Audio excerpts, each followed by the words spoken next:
अत्यंत जो या महाराष्ट्रातल्या मराठी समाजाच्या जीवन मरणाचा प्रश्न झालेला आहे आणि जो प्रस्ताव पूर्वी आघाडी सरकारच्या कालखंडामध्ये सुद्धा मंजूर झाला होता, नंतर शिवसेना भाजपच्या सरकारमध्ये देखील मंजूर झाला होता आणि आता महाविकास आघाडीच्या सरकारमध्ये तो मंजूर झाला होता, परंतु काही तांत्रिक बाबी निर्माण झालेल्या आहेत आणि म्हणून विरोधी पक्षाला मी आव्हान करतो की आपण मराठा समाजाला न्याय देण्याकरता म्हणून सभागृहात यावं. मंत्री महोदय,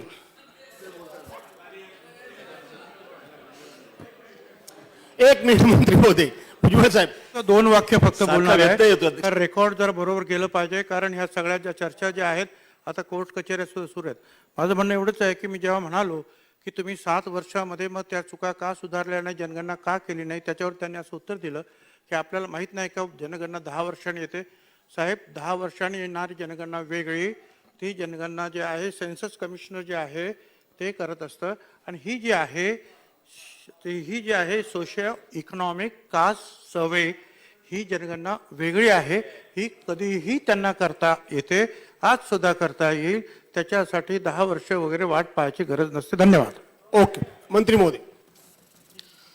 सन्मान्य अध्यक्ष महोदय, मराठा आरक्षणाच्या संदर्भामध्ये सर्वोच्च न्यायालयाने जो निर्णय दिला आणि त्या निर्णयानंतर केंद्र शासनाने जी रिव्ह्यू पिटिशन जी सर्वोच्च न्यायालयामध्ये दाखल केली, जी फेटाळण्यात आली आणि त्या अनुषंगाने जे काही परिस्थिती निर्माण झालेली आहे ती या सभागृहाला अवगत करावी आणि पुढील कारवाई नेमकी कशा पद्धतीने केली पाहिजे या बाबतीतला अध्यक्ष महोदय मी ठराव सभागृहाच्या माहिती करता आणि सभागृहाच्या संमती करता या ठिकाणी अध्यक्ष महोदय मांडत आहे. अध्यक्ष महोदय, ज्या अर्थी मान्य सर्वोच्च न्यायालयाने दिनांक 5 मे 2021 रोजी महाराष्ट्र राज्याच्या विधिमंडळाने एकमताने मंजूर केलेल्या महाराष्ट्र राज्य सामाजिक आणि शैक्षणिक दृष्ट्या मागास SEBC वर्गाकरता राज्यातील शैक्षणिक संस्थांमधील जागांच्या प्रवेशाचे आणि राज्यांच्या नियंत्रणाखालील लोकसेवामधील नियुक्त्यांचे किंवा पदांचे आरक्षण. सभागृहामध्ये शांतता ठेवा. अत्यंत महत्त्वाच्या प्रस्तावावर या ठिकाणी मंत्री महोदय निवेदन करतायत. शांतता ठेवा. अधिनियम 2018 सन 2018चा महाराष्ट्र अधिनियम क्रमांक 62 मधील कलम 2 कलम 4(1) क आणि कलम 4(1) ख अवैध ठरविताना न्यायालयाच्या निकालामध्ये नमूद केलेली 50% आरक्षणाची मर्यादा ओलांडता येणार नाही असा निर्णय दिलेला असणे, ज्या अर्थी केंद्र सरकारने 50% आरक्षणाची मर्यादा भारताच्या संविधानात यथोचित सुधारणा करून शिथिल केल्याशिवाय मराठा समाजाला आपल्या राज्यात सामाजिक आणि शैक्षणिक दृष्ट्या मागास वर्गाचे आरक्षण देणे अशक्य असणे, ज्या अर्थी आपल्या राज्यात मराठा समाजाला आरक्षण देण्याकरता 50% आरक्षण मर्यादेचा अडसर दूर करणे आवश्यक असणे, ज्या अर्थी त्याबाबत केंद्र सरकारने सुयोग्य संविधानिक तरतूद त्वरित करणे आवश्यक असणे, त्या अर्थी महाराष्ट्र विधानसभा याद्वारे मान्य न्यायालयाच्या न्याय निर्णयामध्ये निश्चित केलेली आरक्षणाची 50% इतकी मर्यादा शिथिल करून केंद्र सरकारने मराठा समाजाला आरक्षण देण्याकरता भारताच्या संविधानात यथोचित सुधारणा कराव्यात अशी शिफारस केंद्र सरकारला आपण करत आहोत. अशा प्रकारचा अध्यक्ष महोदय हा ठराव या सभागृहात मी अध्यक्ष महोदय मांडत आहे. अध्यक्ष महोदय, आपल्याला कल्पना आहे की 29 नोव्हेंबर 2018 ला आपलं राज्य सरकारने महाराष्ट्राच्या विधिमंडळामध्ये या सभागृहात दोन्ही सभागृहात सामाजिक आणि शैक्षणिक दृष्ट्या मागास घटकांना शैक्षणिक प्रवेश प्रक्रिया, शासकीय नोकर भरतीत आरक्षण देणारा कायदा पारित केला होता. या कायद्याचे विधेयक विधिमंडळाच्या दोन्ही सभागृहात सर्वसंमतीने आणि विना चर्चा, कुठल्याही प्रकारचा विरोध कोणाचाच नव्हता, एकमताने मराठा समाजाला आरक्षण देण्याची जी काही मागणी होती ती या सभागृहामध्ये आपण पूर्ण दोन्ही सभागृहांनी एकमताने हा निर्णय घेतला. परंतु 5 मे 2021 ला मान्य सर्वोच्च न्यायालयाच्या 5 न्यायमूर्तींच्या घटनापीठाने, घटनात्मक खंडपीठ म्हणजे आपण कॉन्स्टिट्युशनल बेंच म्हणतो, त्या खंडपीठाने राज्य शासनाचा हा कायदा खारिज केला. आपल्या निकालात मान्य सर्वोच्च न्यायालयाने नमूद केले की महाराष्ट्र राज्याने सामाजिक आणि शैक्षणिक दृष्ट्या मागास वर्गाअंतर्गत मराठा समाजाला शिक्षण नोकऱ्यामध्ये दिलेले आरक्षण हे घटनाबाह्य आहे. 102व्या घटना दुरुस्तीन्वये एसईबीसी जाहीर करण्याचे अधिकार राज्यांना राहिलेले नसून ते आता केंद्राकडे गेलेले आहेत असं सर्वोच्च न्यायालयाने आपल्या निकालात म्हटलेलं आहे. आणि त्याचबरोबर गायकवाड आयोगाने मराठा समाज सामाजिक आणि शैक्षणिक दृष्ट्या मागास असल्याचा निष्कर्ष जो काढला होता तो निष्कर्ष सुद्धा सर्वोच्च न्यायालयाने अमान्य केलेला आहे. अध्यक्ष महोदय, महाराष्ट्राचा हा कायदा सर्वोच्च न्यायालयातील इंदिरा साहनी प्रकरणाच्या निवाड्यात घातलेली 50% आरक्षण मर्यादेची अट हा ओलांडणारा होता. राज्याच्या एसीबीसी 2018 कायद्याला ही अट ओलांडता येणार नाही असेही न्यायालयाने सांगितले आणि इंदिरा साहनी निवाड्याच्या पुनर्विचार करण्याची विनंती केली सर्वोच्च न्यायालयाला. ती सुद्धा राज्य शासनाची विनंती सर्वोच्च न्यायालयाने सुद्धा फेटाळून लावली. म्हणजे 50%च्या मर्यादेच्या वर आपलं आरक्षण चाललंय. या कारणास्तव आपल्याला इंदिरा साहनीचा मागचा जो केसला होता तो लक्षात घेऊन आपल्याला त्यांनी नाकारली. 13 मे 2021ला केंद्र शासनाने त्यांचं रिव्ह्यू पिटिशन हा निर्णय आल्यानंतर केंद्र सरकारने त्यांचं रिव्ह्यू पिटिशन हे दाखल केलं आणि सर्वोच्च न्यायालयाने ही पुनर्विलोकन याचिका देखील सुद्धा 1 जुलैला खारिज केली. म्हणजे 1 जुलैला ही सुद्धा गव्हर्नमेंट ऑफ इंडियाची जी काही रिव्ह्यू पिटिशन होती ती खारिज केली आणि त्यांनी नमूद केलं आपल्या जजमेंटमध्ये की या याचिकेत कुठलेही नवीन मुद्दे नाहीत. म्हणजे केंद्र सरकारने जी रिव्ह्यू पिटिशन दाखल केलेली आहे त्या रिव्ह्यू पिटिशनमध्ये कुठलेही नवीन मुद्दे नाहीत, त्याच्यामुळे ही याचिका विचारात घेण्याची आवश्यकता नाही असे मत मान्य सर्वोच्च न्यायालयाने त्या ठिकाणी नोंदवलेले आहे. त्यामुळे एसईबीसी प्रवर्ग जाहीर करण्याचे अधिकार आता सर्वस्वीपणे केंद्र सरकारकडे आहेत. ते अधिकार राज्यांना राहिलेले नाहीत. अध्यक्ष महोदय, या सभागृहात मला मुद्दाम नमूद करायचंय, हाच विषय हा सर्वोच्च न्यायालयाचा निर्णय येण्याच्या अगोदर सुद्धा या सभागृहात मांडला होता. मी सांगितलं होतं की 102वी घटना दुरुस्ती झाल्यानंतर मी म्हणत नाही तर देशाचे अटॉर्नी जनरल के वेणुगोपाल यांनी सर्वोच्च न्यायालयामध्ये बाजू मांडत असताना सांगितलं हा अधिकार राज्याकडे नाही. खूप आरडाओरड झाल्यानंतर मग सॉलिसिटर जनरलने सांगितलं नाही हा अधिकार राज्याकडे आहे. पण आपण जे बोललो ते अटॉर्नी जनरलनी मांडलेली भूमिका आम्ही या सभागृहात मांडली. माझ्यावर हक्कभंगाचा प्रस्ताव सुद्धा नोटीस देण्याचं काम विरोधी पक्ष नेते देवेंद्र फडणवीस यांनी केलं होतं. म्हणून हरकत नाही, बिलकुल मी समोर जायला तयार आहे. पण जे तुमचे अटॉर्नी जनरल बोलले ते रेकॉर्डवर आहे आणि तीच आता भूमिका सर्वोच्च न्यायालयाने सुद्धा कन्फर्म केलेली आहे. त्यामुळे तुम्ही जे बोलता हे राजकीय बोलता, मी जे सांगतोय ते कायद्याचा आधार घेऊन मी याच्यावर भाष्य केलेलं आहे आणि तोच निर्णय सर्वोच्च न्यायालयाने पुन्हा दिलेला आहे. अध्यक्ष महोदय, आपल्याला कल्पना आहे की हा निर्णय ज्यावेळेस सुप्रीम कोर्टाचा आला त्यावेळेस मी 11 मे 2021ला आपल्या अलाहाबाद उच्च न्यायालयाचे माजी मुख्य न्यायाधीश दिलीपरावजी भोसले यांच्या अध्यक्षतेखाली आपण एक विधी तज्ञांची 8 सदस्याची समिती आपण नियुक्त केली आणि या समितीला आपण कामकाज सोपवलं की मग हे जो जजमेंट आलेलं आहे त्या जजमेंटच्या अनुषंगाने नेमकं पुढे काय केलं पाहिजे या बाबतीमध्ये आपण मार्गदर्शन करावं. कायदेशीर मुद्दे आहेत, लिगल इश्यूज आहेत आणि त्यामुळे या बाबतीमध्ये आपण या निकाली समीक्षा करून पुढील कायदेशीर पर्याय आपल्यासमोर काय उपलब्ध आहेत ही त्यांना आम्ही विनंती केली आणि या दिलीप भोसले समितीने 4 जून 2021 रोजी आपला अहवाल हा मुख्यमंत्र्यांकडे सुपूर्द केला आणि त्यांच्या शिफारसीनुसार त्यांनी सांगितलं 22 जून 2021ला त्यांनी सांगितलं आम्हाला की तुम्ही रिव्ह्यू पिटिशन दाखल करा. आपण आपलं रिव्ह्यू पिटिशन हे आपण सर्वोच्च न्यायालयात दाखल केलेलं आहे. आपलं रिव्ह्यू पिटिशन अद्याप प्रलंबित आहे, त्याच्यात अद्याप निर्णय झालेला नाही. त्यांचं रिव्ह्यू पिटिशन फेटाळलं गेलेलं आहे केंद्र सरकारचं, पण राज्याचं रिव्ह्यू पिटिशन अद्यापही केंद्राकडे सर्वोच्च न्यायालयाकडे प्रलंबित आहे. सर्वोच्च न्यायालयाचा निकाल आल्यानंतरच कायदेशीर जी काही परिस्थिती आहे ती सभागृहाला या ठिकाणी संक्षिप्त पद्धतीने मांडता यावी म्हणून या ठिकाणी अध्यक्ष मोदी हा ठराव या ठिकाणी आणत आहे. मराठा आरक्षणाचा कायदा याच विधिमंडळाने सर्वसंमतीने आणि विना चर्चा आपण पारित केला होता. कुठली आपण चर्चा यासाठी केली नाही की वादविवाद चर्चेमध्ये मतमतांतर होऊ नयेत आणि त्यातून काही वेगळा संदेश बाहेर जाऊ नये म्हणून आपण निर्णय घेतला की ठीक आहे सर्वांचं एकमत आहे. कोणाचं आपण त्यावेळेस आम्ही विरोधी पक्षात होतो परंतु तरी सुद्धा काँग्रेस आणि राष्ट्रवादीच्या सदस्यांनी या देवेंद्र फडणवीस मुख्यमंत्री असताना घेतलेल्या निर्णयाला समर्थन दिलं. या आरक्षणामध्ये कोणाचंही दुमत नाही आणि म्हणून एक मताने हा ठराव त्या ठिकाणी अध्यक्ष महोदय आपण पारित केला आणि त्यामुळे सभागृहाने हा निर्णय घेतला. राज्य सरकारच्या पाठीशी आम्ही सर्वजण भक्कमपणे उभं राहिलो.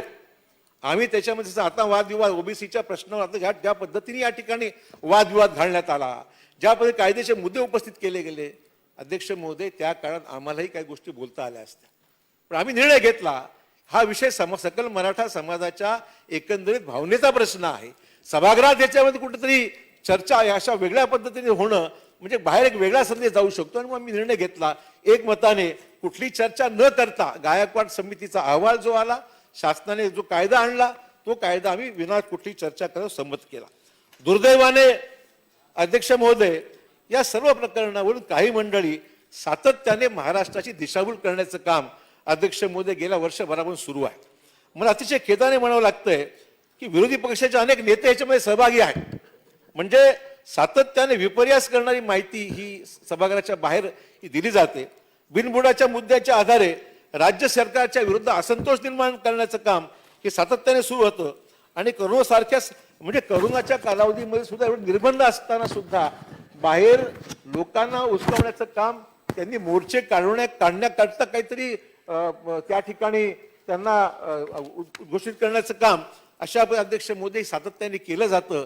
आणि त्यामुळे मला मुद्दाम या ठिकाणी म्हणजे मुंबई उच्च न्यायालयाने 30 जून 2021ला एक अतिशय म्हणजे उद्गार जे त्यांनी काढलेले आहेत ते खऱ्या अर्थाने राज्यामध्ये कोरोनाच्या काळात लॉकडाऊन असताना अशा प्रकारची गर्दी करण्यास मनाई असताना राज्यात आंदोलन होतात तरी कशी, अशा प्रकारचं त्या ठिकाणी सर्वोच्च न्यायालयाने आपलं मत त्या ठिकाणी नोंदवलेलं आहे.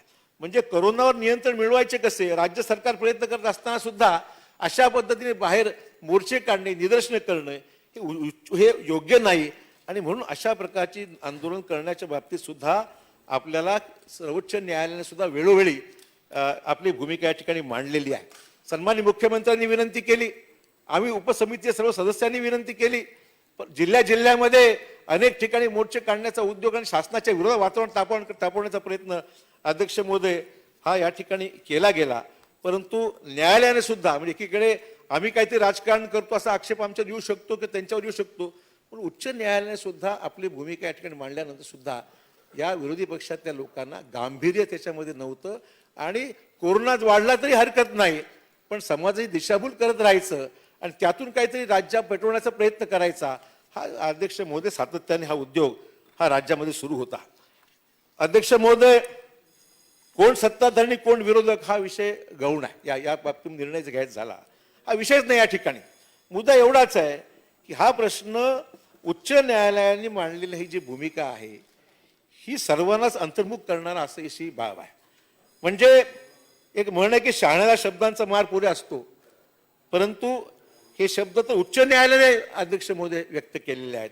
असं असताना सुद्धा त्याची दखल घेऊन तरी अशा सगळ्या सामाजिक विषयात राजकारण करताना त्यांनी ज्या पद्धतीने बेजबाबदारपणे या सगळ्या गोष्टीला एकंदरीत पेटवण्याचं काम जे केलं अध्यक्ष महोदय ते खरोखर चमत्कारिक आहे. आणि राज्याच्या जिम्मेदार विरोधी पक्ष नेत्यांना किंवा त्यांच्या सहकार्यांना न शोभणारी अशी बाब आहे असं मी म्हणलं तर अध्यक्ष महोदय वावगं ठरणार नाही.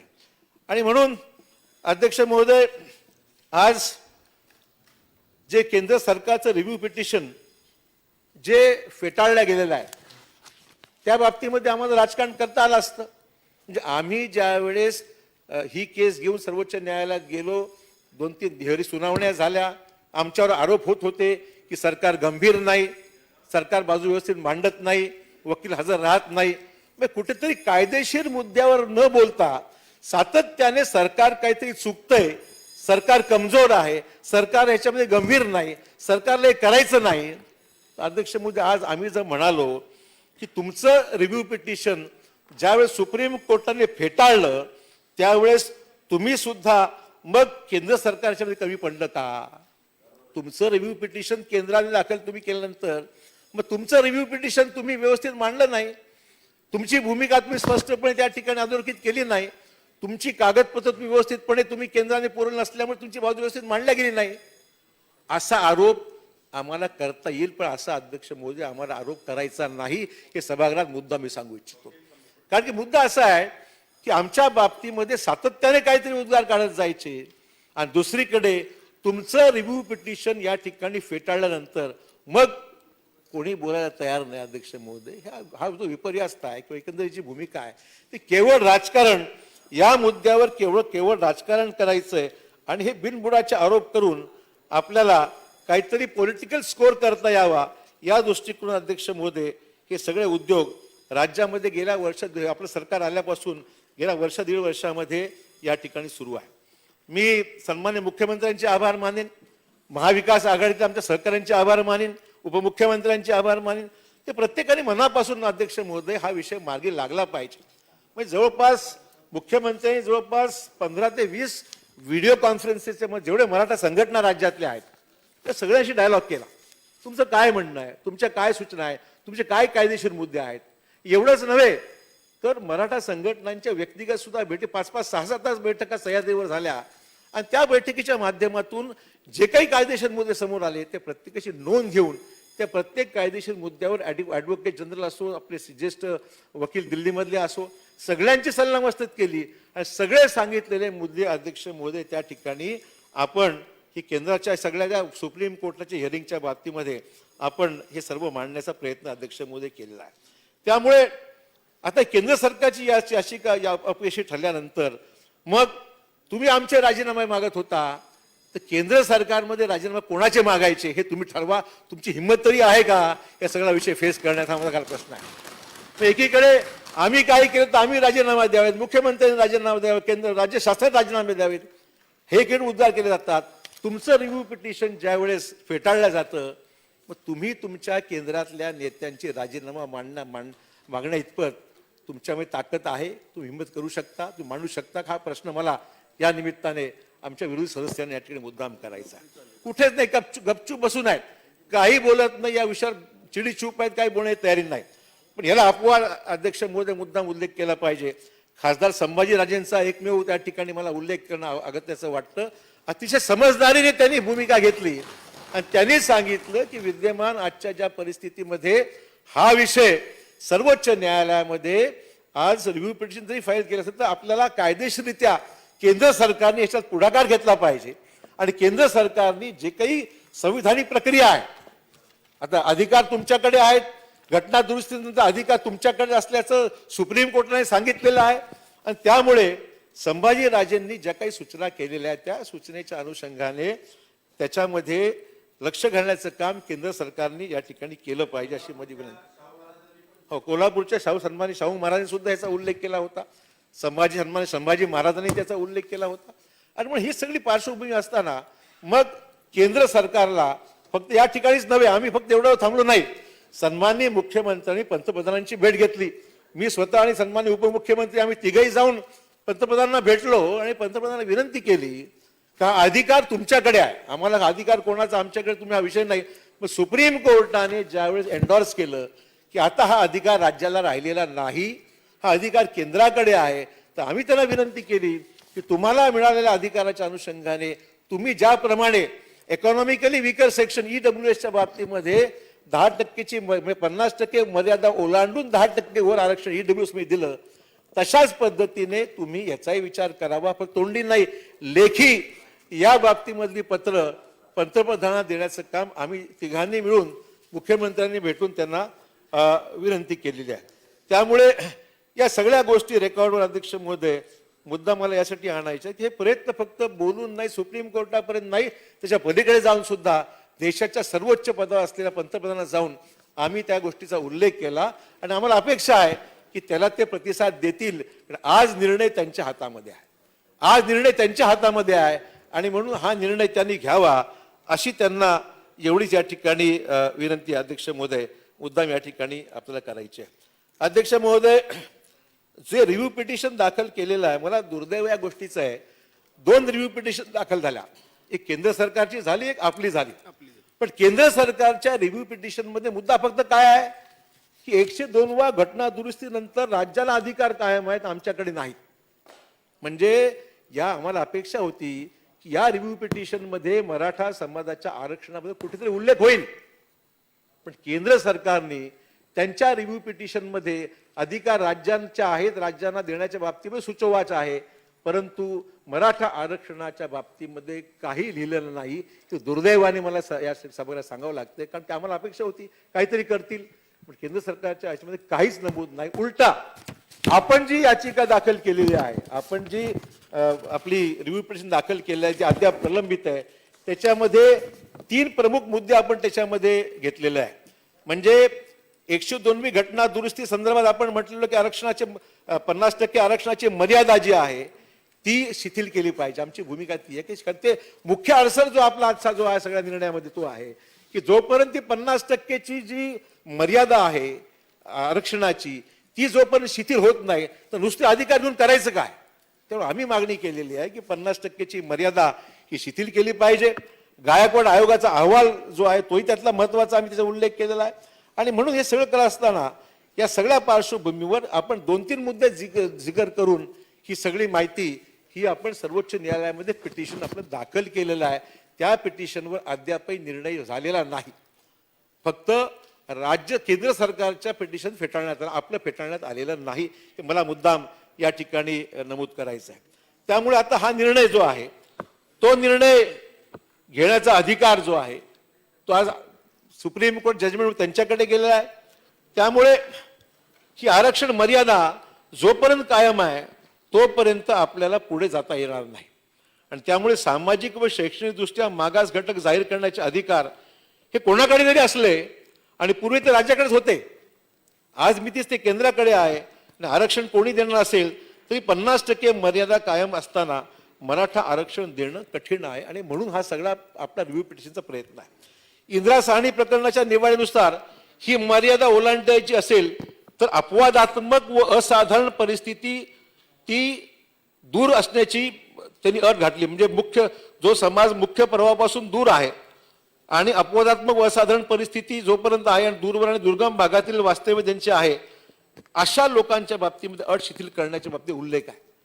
असं जर आपण हे जर मान्य केलं तर अशा परिस्थितीमध्ये मराठा समाजासमोर आव्हानात्मकच परिस्थिती आहे की हे करणं कठीण आहे. नाही तर आपलं जे हायकोर्ट सुप्रीम कोर्ट रिजेक्शन झालं ते झालंच नसतं. मराठा समाजाच्या बाबतीमध्ये ही सगळं जे आहे आणि न्यायालयाने गायकवाड आयोगाच्या अहवालाबाबत जे मत व्यक्त केलेलं आहे त्याबाबतच्या त्रुटी सुद्धा भविष्यात नवीन अहवाल, नवीन शिफारस, नवीन कायदा आणि 50%च्या फेऱ्यातून सुटका करणं ही जी प्रक्रिया आहे अध्यक्ष मोदी फार लांब प्रक्रिया, क्लिष्ट आहे आणि फार त्रासदायक होणार आहे. वर्षानुवर्ष हा विषय असाच लोंबकळत पडेल की त्यातली सर्वात मोठी भीती आहे अध्यक्ष मोदी. आणि म्हणून आपण पाहतोय की मराठा समाज मोठी कुटुंब, संपत्तीची विभागणी आणि शेतीवरील अवलंबित्व अशा कारणामुळे आज मराठा समाजाचा फार मोठा घटक हा मागे पडलेला आहे. त्यामुळे त्यांच्याबाबत निर्णय घेत असताना सुस्पष्टता असली पाहिजे, पारदर्शकता असली पाहिजे. 50% आरक्षण मर्यादा धोका स्वीकारून मराठा समाजाचे आरक्षण निर्णय घेणे हा निव्वळ मी तर म्हणेन धोकापेक्षा जुगार म्हणेन. यासाठी म्हणेन हा निर्णय जर घेतला तर काय निर्णय होईल सांगता येत नाही. म्हणजे ही 50%ची मर्यादा तशीच ठेवून जर परत पुढे निर्णय घ्यायला गेलो तर हा अक्षरशः जुगार होईल आणि त्या जुगारातून काय निर्णय पुढे होईल हे सांगणं कठीण आहे. हा धोका पत्करायचा का, हा मेन त्याच्यातला अध्यक्ष महोदय हा मुद्दा आहे. आणि म्हणून आरक्षणाचे पुढे जात असताना आपल्याला 50% आरक्षणाचा मुद्दा हा निकाली काढणं अध्यक्ष महोदय अतिशय आवश्यक आहे. आणि म्हणून अध्यक्ष महोदय आपली मागणी जी प्रामुख्याने आहे केंद्र सरकारकडे की आपण ज्या पद्धतीने आपण बाकीचे काम देशात करून घेतले, कारण त्याचं काही रिलेव्हन्स नाही या ठिकाणी म्हणणं जरुरी आहे. देशातले अनेक क्लिष्ट प्रश्न ज्या पद्धतीने रेटून नेण्याचं काम सभागृहाच्या आपण बहुमताने करून घेतलं. आमचं म्हणणं एवढंच आहे, एखाद्या चांगल्या सामाजिक कामाकरता मराठा समाज असेल, ओबीसी समाज असेल, अन्य जे आरक्षण आहेत, फक्त आपलंच आरक्षण नाही, देशातील जवळपास माझ्या माहितीप्रमाणे 8 ते 10 राज्यांचे प्रश्न असेच आहेत. तामिळनाडू आहे, हरियाणा आहे, राजस्थान आहे, अशी अनेक जवळपास 7 ते 8 राज्य आहेत ज्यांच्या बाबतीमध्ये सुद्धा आरक्षणाचा मुद्दा केवळ 50%च्या या मर्यादेमुळे अडकलेले आहेत. त्यांना स्थगिती नाही, आपल्याला स्थगिती आहे. आणि म्हणून केंद्र सरकारला आमची विनंती आहे की ज्या पद्धतीने तुम्ही अन्य विषय सोडवले त्याच पद्धतीने देशातल्या अन्य राज्यांचे प्रश्न सुद्धा तुम्ही सोडवाल तर निश्चितच हे काम मार्गी लागू शकतं. पण पॉलिटिकल विल तुमचं आहे की नाही हा त्यातला खरा महत्त्वाचा विषय आहे. आणि म्हणून हा प्रश्न मार्गी लागावा अशा प्रकारची अपेक्षा आमच्या निमित्ताने मित्र हो अध्यक्ष महोदय यांच्याकडून आहे. आणि त्यामुळे अध्यक्ष महोदय आजचा ठराव आणत असताना या सगळ्या कायदेशीर मुद्द्यावर मला आठवतंय की सन्मान्य विरोधी पक्ष नेते ज्यावेळेस मुख्यमंत्री होते तर त्यांनी या सभागृहात सांगितलं होतं की आम्ही केलेले सर्व कायदे हे सर्व कायदेशीर कसोट्यांवर टिकणारे आहेत, म्हणजे फुल प्रूफ आहेत. मला अजून भाषण आठवतं, मागच्या वेळेस तिथं आठवण मी करून दिली होती की तुम्ही म्हणाला होतात की आमचे कायदे सर्व फुल प्रूफ आहेत, आम्ही असा कायदा तयार करू ते कधी घडलंच नाही, अशा पद्धतीने आमचा हा नव्याने कायदा असणार आहे आणि त्याच्यामध्ये कुठली अडचण येणार नाही. आणि हे सर्व संविधानाच्या सगळ्या तत्वामध्ये बसून आम्ही केलेले कायदे आहेत, असे अनेक भाषणामध्ये अनेक त्यांनी उद्गार त्यावेळेस काढले होते. ठीक आहे, लोकांनी सांगितलं चांगली गोष्ट आहे, फुल प्रूफ आहेत का वॉटर प्रूफ आहेत त्या माहीत नाही आम्हाला, पण शेवटी जे घडायचं तेच घडलं. आमचं म्हणणं एवढंच आहे की हे सगळ्या गोष्टी ज्या घडल्या हे आपण सर्वांनी गेल्या दीड वर्षापासून हे काम आम्ही जवळून पाहतोय. मुख्यमंत्र्यांनी माझ्याकडे सार्वजनिक बांधकाम विभाग दिला आहे, पण त्याच्यावर जास्त वेळ तिकडेच चाललाय माझा, म्हणजे त्यांना कल्पना आहे. परंतु हा जो विषय आहे तो रोज वकील घेऊन बसणं, चर्चा करणं, संघटनांना बोलणं आणि त्यातून जो खऱ्या अर्थाने आम्ही सर्वांची शासनाची भूमिकाच आहे. हा प्रश्न एकदा सोक्ष संपला पाहिजे, मार्गी लागला पाहिजे आणि तो पॉझिटिव्ह लागला पाहिजे, नुसता मार्गी निगेटिव्ह नाही, पण त्या बाबतीमध्ये निर्णय आपल्या बाजूला लागला पाहिजे. आता ही संधी आलेली आहे. आम्ही केंद्र सरकारकडे सातत्याने टोलवाटोली करण्याची आमची भूमिका नाही. इथे अनेक वेळा आम्ही जस्ट केंद्राचं नाव काढून समोर उठून बसतात की तुम्ही केंद्र का म्हणता. आम्ही यासाठी म्हणतोय की सुप्रीम कोर्टानेच सांगितलंय की राज्याकडे अधिकार राहिलेले नाहीत. आता राज्याकडे अधिकारच नाही मग जायचं पुढे कसं. आणि मुद्दा एवढाच आहे की यांचं म्हणणं आहे, मला माहित नाही कारण वृत्तपत्रामध्ये ज्या बातम्यामध्ये मी जे वाचलं होतं त्याच्यामध्ये ते म्हणतात की राज्याने मागास आयोग पुन्हा स्थापन करावा हा त्यांचा सल्ला, आणि त्याशिवाय ही तुमची जबाबदारी आहे हे वक्तव्य मी त्यांच्या कुठेतरी वृत्तपत्रातल्या बातमीमध्ये वाचलं होतं. आता ते असते तर आज कदाचित त्यांची भूमिका समजली असती, तर तरी भूमिका स्पष्ट करणं आवश्यक आहे. ते बाहेर एक बोलतात, सभागृहात वेगळंच बोलतात, म्हणून आम्ही त्याला त्यांची विचारायची माझी इच्छा होती, म्हणून सभागृहात नाहीत ते. त्यांचं भूमिका जी वृत्तपत्रात जी वाचायला मिळाली की 50% आरक्षण मर्यादित होणं आवश्यक आहे आणि म्हणून राज्याने राज्य मागास वर्ग आयोग स्थापन करण्या अगोदर त्यांनी हे तिथे स्थापन करावं, नव्याने प्रक्रिया सुरू करावी. आणि नव्याने करावे म्हणजे तुम्ही 2 वर्ष आमच्या विरोधात ओढत राहावं की शासन काही करत नाही, शासन काही राजकीय मुद्दा सातत जीवन ठेवावा. आमचं म्हणणं त्यावेळेस सांगायचं आम्हाला ती हरकत नाही आमची, पण जोपर्यंत अट शिथिल झाल्याशिवाय जर स्थापन केलं आपण एक सिच्युएशन आपण इमॅजिन करूया की समजा आम्ही मागास आयोग स्थापन जरी केला पण जोपर्यंत 50% अट ही शिथिल होत नाही केंद्र सरकारकडून, हे राज्य आयोगाने घेतलेला निर्णय सुद्धा त्या कचाळ्यात पुन्हा अडकणार आणि तिथून काही साध्य होणार नाही. आणि म्हणून पहिल्यांदा अट ही त्या ठिकाणी शिथिल करण्यासंदर्भातली जी संविधानिक कारवाई आहे ती पार्लमेंटच्या माध्यमातून आपण जर केली तर मग तुम्ही करा किंवा आम्ही करू, आमचा काही प्रश्न नाही आहे. आम्ही तयार आहोत ना, तुम्हाला करायचं नाही स्पष्ट सांगा आम्हाला करायचं नाही, आम्ही करायला तयार आहोत, अट आम्ही तुम्ही शिथिल करून द्या, आम्ही करायला तयार आहोत. आमची भूमिका एवढी स्पष्ट आहे. परंतु इकडे करायचं नाही, हातपाय बांधून ठेवायचे आणि म्हणा तुम्ही करा, अशा पद्धतीने हा जो विषय अध्यक्ष महोदय सुरू आहे तो मुद्दे मला या ठिकाणी सांगायचं आहे की म्हणून अध्यक्ष महोदय हा प्रस्ताव जो या ठिकाणी आणलेला आहे तो प्रस्ताव हा या अनुषंगाने आणलेला आहे की यातले जे अडचणीचे मुद्दे आहेत त्याच्यावरून या सगळ्या गोष्टीवर मात करता येईल आणि इथं आपल्याप्रमाणे इतर राज्यातले सुद्धा आरक्षणाचे जे मुद्दे आहेत ते सुद्धा अशाच पद्धतीने आपल्याला मार्गी लावण्याकरता भरपूर मदत केंद्राने पुढाकार घेतला. आणि मी तर सन्मान्य मुख्यमंत्र्यांना विनंती करणार आहे, उपमुख्यमंत्र्यांना विनंती करेन की आगामी आपलं अधिवेशन आता लोकसभेचं अपेक्षित आहे, त्याच्या अगोदर आपण नॉर्मली खासदारांची बैठक घेतो, त्याही बैठकीमध्ये महाविकास आघाडीची आणि इतरही सदस्यांना विनंती आपण सर्वांनी म्हणून केली की सभागृहामध्ये हा विषय ज्या पद्धतीने आपण इथे मांडत आहोत त्याच पद्धतीने आपल्याला लोकसभा पार्लमेंटमध्ये लोकसभा राज्यसभेमध्ये सुद्धा हे विषय जर घेता आले तर मला खात्री आहे की तिथे बदललेल्या परिस्थितीप्रमाणे आणि सर्वोच्च न्यायालयाच्या निर्णयाप्रमाणे खासदारांनी पुढाकार घेऊन सुद्धा हा विषय मार्गी लावण्याच्या बाबतीमध्ये खासदारांनी पुढाकार घ्यावा, जेणेकरून राज्याने जी भूमिका घेतली त्याला समर्पक आणि फायद्याची त्यातून मार्ग निघेल. अध्यक्ष महोदय म्हणून हा ठराव या ठिकाणी अध्यक्ष महोदय मांडलेला आहे. आज सकाळी अध्यक्ष महोदय काही विषय नोकरीच्या बाबतीमध्ये निघाले होते, पण कदाचित ही माहिती सभागृहाकडे नव्हती आणि त्यामुळे कदाचित शासनाच्या वतीने माहिती पुढे आलेली नाही. पण मी सुद्धा या चर्चेच्या निमित्ताने सभागृहाला काही गोष्टीची अवगत मला करायचं आहे. एक तर महाराष्ट्र लोकसेवा आयोगामार्फत घेण्यात येणाऱ्या परीक्षेसाठी SEBC संवर्गातील विद्यार्थ्यांसाठी वयोमर्यादा म्हणजे मागासवर्गीयांसाठी लागू असलेली जी वयोमर्यादा आहे ती आपण 43 वर्षापर्यंत वयाच्या 43 पर्यंत आपण त्यांना वाढवून दिलेली आहे. मला मुद्दाम सांगितलं पाहिजे. सकाळी कुठपासून कुठपर्यंत खुलासा 43 करा. आता मला वाटतं पहिलं किती? वयाची मर्यादा 43 वर्ष आता जी मर्यादा आहे ती ओपनला वेगळी आहे. ओपन पेक्षा मला वाटतं ही आपण 3 का 4 वर्षांनी काहीतरी करत आहोत. 43 वर्षांनी ही आपण वाढवत आहोत वयामध्ये. सकाळी हा प्रश्न सभागृहात निघाला होता आणि म्हणून मला सांगायचं आहे की मुख्यमंत्र्यांच्या मान्यतेने आपण हा निर्णय घेतलेला आहे की त्यांची वयोमर्यादा ज्यांची आहे लोकसेवा आयोगामार्फत घेण्यात येणाऱ्या परीक्षेसाठी SEBC संवर्गातील विद्यार्थ्यांसाठी वयोमर्यादा जी आहे ती 43 वर्षापर्यंत आपण वाढवली आहे आणि शासनाची मान्यता ह्याला देण्यात आलेली आहे.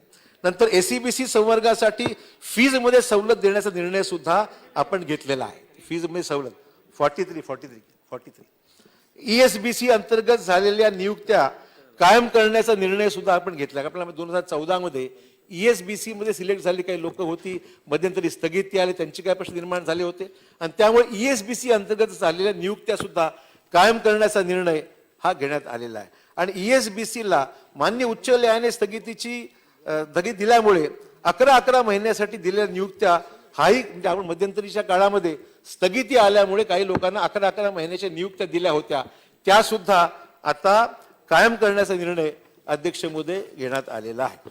त्यानंतर SEBC मधून ज्या विद्यार्थ्यांच्या शिफारसी 9/9/2020 पूर्वी झालेल्या आहेत त्यांची अद्याप नियुक्त्या झालेल्या नाहीत अशा निवड झालेल्या उमेदवारांना नियुक्त्या देण्यासंदर्भात ज्येष्ठ विधितज्ञ यांचे अभिप्राय घेऊन नंतर निर्णय घेतला जाईल. मुद्दा एवढाच आहे की सिलेक्शन प्रक्रिया पूर्ण झालेली आहे परंतु या स्थगितीमुळे काही प्रश्न निर्माण झाले अशी काही सेक्शन आहे की ज्या बाबतीमध्ये आमचं कन्सल्टेशन सध्या सुरू आहे आणि तोही निर्णय आम्ही घेण्याच्या मनस्थितीमध्ये पण सब्जेक्ट टू कायदेशीर त्याच्यामध्ये जे अभिप्राय येतील त्याप्रमाणे निर्णय घेता येईल.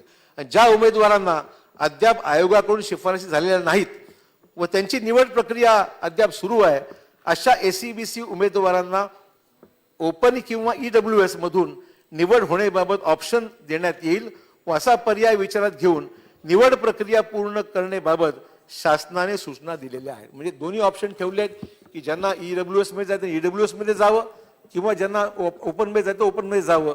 जे निकषात जे बसतात त्या पद्धतीने त्यांना जाता यावं. अध्यक्ष महोदय अशा पद्धतीने हा अध्यक्ष महोदय निर्णय घेण्यात आला आहे आणि त्यामुळे आजचा जो ठराव आहे तो प्रामुख्याने केंद्र सरकारने 50% मर्यादा शिथिल करावी आणि योग्य ती कॉन्स्टिट्युशनल अमेंडमेंट करून मराठा समाजाला आरक्षण देण्याबाबतीत निर्णय घ्यावा अशा प्रकारची शिफारस अध्यक्ष महोदय हे सभागृह या ठिकाणी करत आहे. धन्यवाद अध्यक्ष.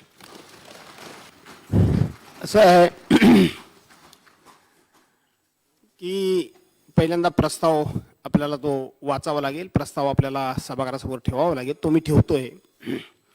ज्या अर्थी माननीय सर्वोच्च न्यायालयाने दिनांक 5 मे 2021 रोजी महाराष्ट्र राज्याच्या विधिमंडळानं एकमतानं मंजूर केलेल्या महाराष्ट्र राज्य सामाजिक आणि शैक्षणिकदृष्ट्या मागास SEBC वर्गाकरता राज्यातील शैक्षणिक संस्थांमधील जागांच्या प्रवेशाचे आणि राज्याच्या नियंत्रणाखालील लोकसेवांमधील नियुक्त्यांचे किंवा पदांचे आरक्षण अधिनियम 2018 सन 2018चा महाराष्ट्र अधिनियम क्रमांक 62 मधील कलम 2A मधील कलम 4(1) क आणि कलम 4(1) ख अवैध ठरवताना न्यायालयाच्या निकालांमध्ये नमूद केलेली 50% आरक्षणाची मर्यादा ओलांडता येणार नाही असा निर्णय दिलेला असणे त्या अर्थी केंद्र सरकारने 50ची आरक्षणाची मर्यादा भारताच्या संविधानात यथोचित सुधारणा करून शिथिल केल्याशिवाय मराठा समाजाला आपल्या राज्यात सामाजिक आणि शैक्षणिक दृष्ट्या मागास वर्गाचे आरक्षण देणे अशक्य असणे ज्या अर्थी आपल्या राज्यात मराठा समाजाला आरक्षण देण्याकरता 50% आरक्षण मर्यादेचा अडसर दूर करणे आवश्यक असणे ज्या अर्थी त्याबाबत केंद्र सरकारनं सुयोग्य संविधानिक तरतूद त्वरित करणे आवश्यक असणे त्या अर्थी महाराष्ट्र विधानसभा याद्वारे माननीय न्यायालयांच्या निर्णयांमध्ये निश्चित केलेली आरक्षणाची 50% इतकी मर्यादा शिथिल करून केंद्र सरकारने मराठा समाजाला आरक्षण देण्याकरता भारताच्या संविधानात यथोचित सुधारणा कराव्यात अशी शिफारस केंद्र सरकारला करीत ही आपली विधानसभा करते आहे. पलीकडे जे सन्मान्य सदस्य आहेत त्यांना कोणाला बोलायचं आहे का? आपल्याला कोणाला काही बोलायचं असलं तर